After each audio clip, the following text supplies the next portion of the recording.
即係話其實再睇都3000蚊成本啦。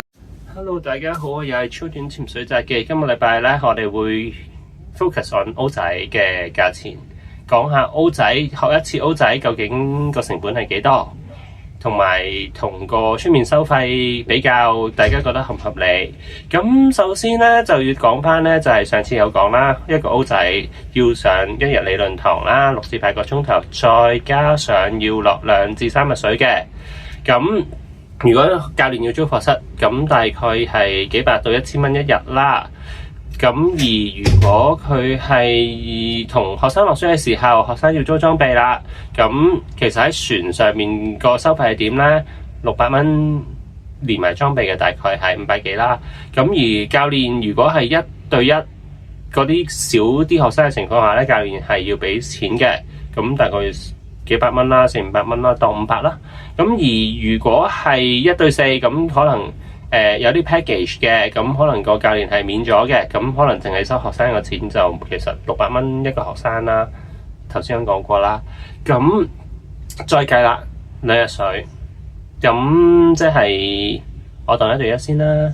咁600加500 1100，但我嘅1000啦。咁即係話其實教練帶一個學生落水成本每一日係1100，我就當1000啦。咁然後租課室我當佢500蚊先算啦，唔好當佢係1000啦。咁呢度已經係講緊2500蚊，咁再加埋書同埋呢個嘅證書費用，咁又去到500，即係話其實再睇都3000蚊成本啦。如果1對1嘅情況下，咁1對4或以上嗰啲，咁可能係600蚊。咁就再加佢租課室，可能係攤咗可能100零蚊、200蚊啦，當咁即係800蚊。咁頭先頭先嗰度係200蚊嘅課室啦，跟住再加2日水1200蚊、1400，咁再加證書同埋書，咁可能係講緊1900蚊咯，2000蚊左右咯。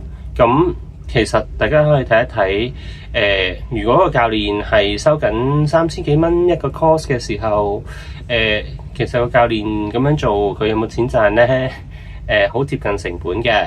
咁所以大家去選擇課程嘅時候，要諗下教練如果真係教得足嘅話，咁又收得咁平，其實係咪有可能呢？